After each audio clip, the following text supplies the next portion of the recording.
buhay ay puno ng mga bagay na hindi inaasahan. Bagay na hindi kontrolado. Ito ay napakaikli, napakatuklay, napakarupok. Sa isang iglap, lahat ng iyong karanasan ay mawawala na lamang parang bula. Sa isang iglap, mababawi sa iyo lahat ng bagay na akala mo ay sa iyo. Tatay, gusto ko tinapay. Ate, kuya, gusto ko kape.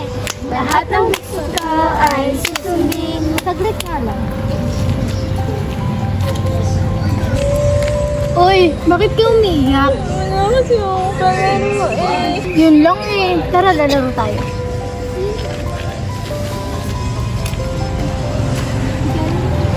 Banana split. Pwede na kayo paglaro? Ano ba? Ayaw nga naman makapaglaro sa'yo. Basta nga, loser. Uy, bakit niyo tayo nakaway si Eve? Tara nga, tayo na maglaro.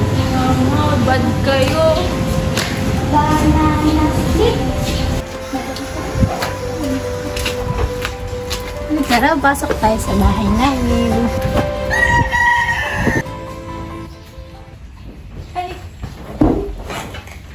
Ay, santo, ang ganda. Ay, oo, maganda dyan. Pumunta dati mama ko dyan kasama mga kaibigan niya. Mahilig silang pumunta sa mga ganyan.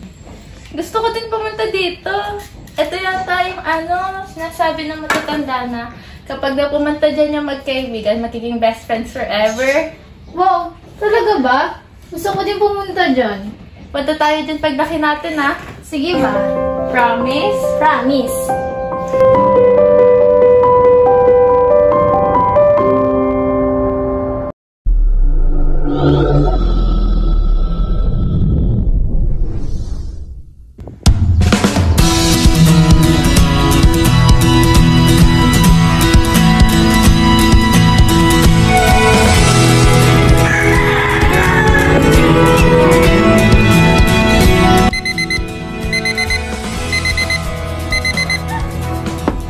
Tita, tao po! Saglit. Oh, tita si Goy po. Tulog pa eh. Tita, may pasok kami ngayon. Ay siya, gisingin mo na. Sige po. Why? Uy, Goy! Uy! Uy, gising na! Wait lang, 5 minutes pa. 5 minutes, 7:30 na, hoy! Ha?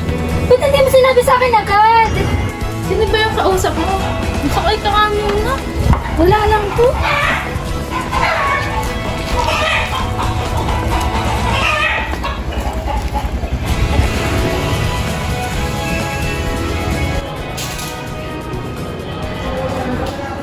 Pre, huwag ka pa ba? Hindi mo na. Oo nga, sa amin ang walang iya mo, tapos sa kanya, ganyan lang. Teka lang pre, naghahanap pa akong bumbelo pa yung tao eh.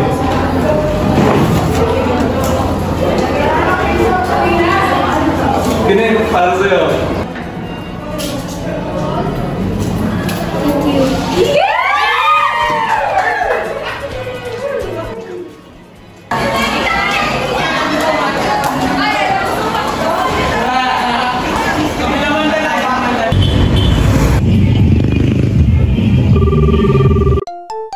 Uy, nasan ka na? Kanina pa ako nandito. Hala, sorry. May date kami ni James ngayon eh. Ay lang, sorry mo na yan, ha? Hindi na tayo nagkakasama simula na naging kayo ng James na yan. Bakit ba ayaw mo kay James? Hindi naman sa ayaw ko sa kanya. Hindi ko lang siya type sa'yo. Hi. Sige na. Sa susunod na lang, nandito na siya eh.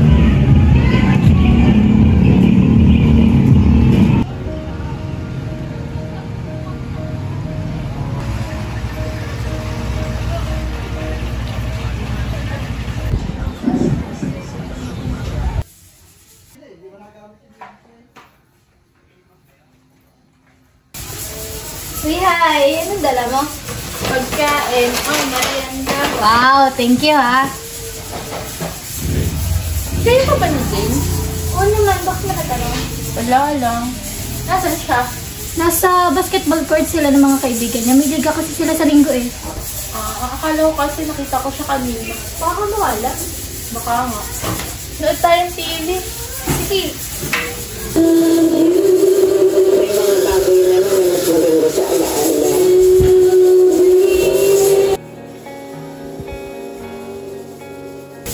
Ay, tanda mo pa yung plano natin dati?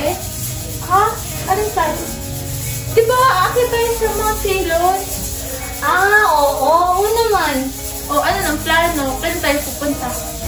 Puntahan kaya mo lang ngayon. Ang tagal naman nun. May trabaho na tayo nun. Wala na tayong time. So, paano tayo makakapunta doon kung wala tayong trabaho? Wala tayong Ipon, di ba nag-iipon tayo? ano kaya? June 8. June 8, ang random naman. Anong random? Best friend day kaya yun. Best friend day, June 8. April lang ngayon na.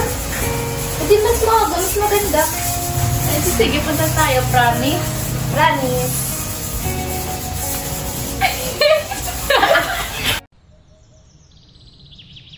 Bakit ka ba nangangalam? Anong bakit nangangalam? Best friend mo ko. Pero relasyon ko to. Ininalako ka na nga. Wala kang pruweba. Ano ba yung pruweba? Hindi ka ba nakikinig? Tama na, umalis ka na. Tigas ng ulo mo. Ang hirap po maging kaibigan. Buong buhay ko. Ito ang pinagsisisihan ko na naging kaibigan kita. Kung nagsisisi ka, mas nagsisisi ako. Huwag ka na magpapakita sa akin, ha? Talaga!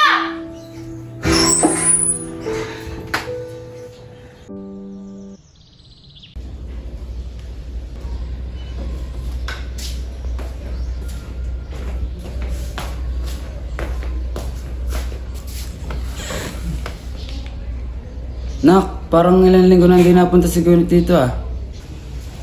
Hay naku, Tay. May sariling buhay na po yun. Anak, alam mo, may kailangan buhay para magalit ka sa kaibigan mo. Ayusin niyo yan ah, kasi mula pagkabata, hanggang lumaki kayo na magkasama.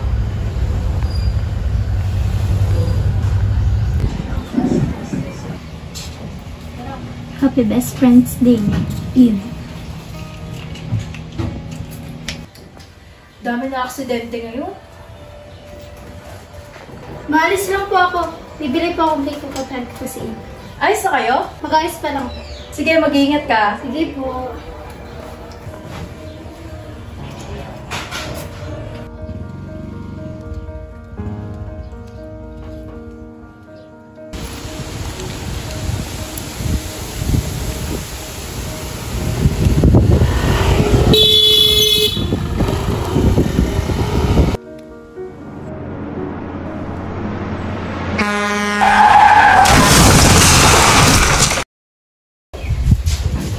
Gwyneth?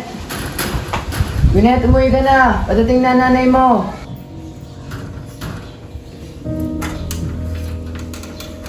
Wala pa dito si Gwyneth. Ha? Sabi niya, pupunta siya dito. Bibili nga lang daw siya ng cake para sa inyo. Hello po. Hello po? Kayo po ba ang tatay ni Gwyneth Vergara? Opo. Tatay nga po ni Gwyneth. Bakit po? Naabutan po kasi namin nakahandusay sa kalsada ang inyong anak dahil nasagasaan po siya ng truck. Habang tumatawid. Ano po? Bakit po? Ano po nangyari? Na-accident na si Gwyneth. Po, kamusta po siya? Wala na daw na.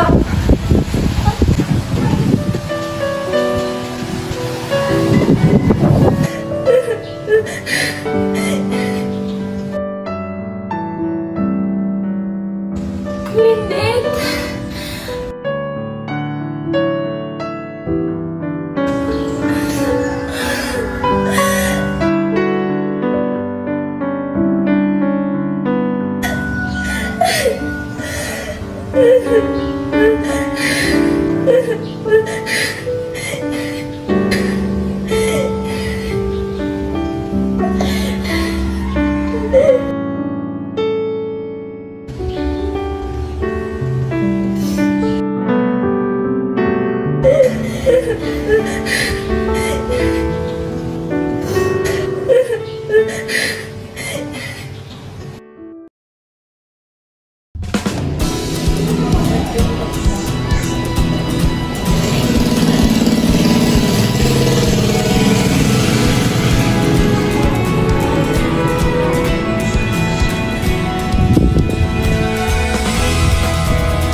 Solo hiker ka nun? Opo.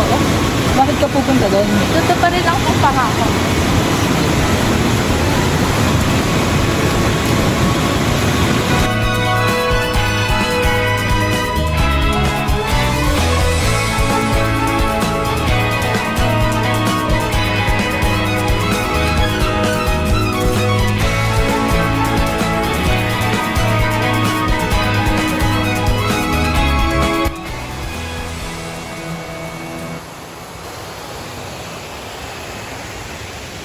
Gwyneth!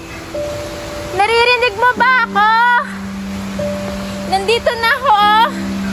Tinupad ko na yung pangako ko sa'yo. Ang daya mo naman, di mo ako sinamahan. Ang hirap kaya nito gawin mag-isa. Sorry, ah. Sorry kung hindi mo to na-experience. Sorry kung inuna ko pang magalit sa'yo kaysa intindihin ka. Miss na kita. Hindi ko pinagsisisihan na naging kaibigan kita.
Masyado maikli para magsayang ng isang segundo.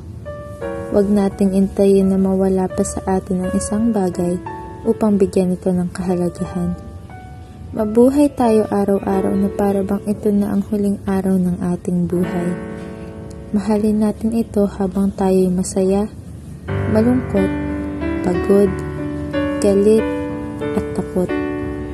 Dahil sadyang mas madali ito kaysa habulin ang nakaraang hindi mo na makakamit. Dahil kahit anong pilit mo, ang buhay ay puno ng mga bagay na kailanman hindi mo kontrolado. Di ba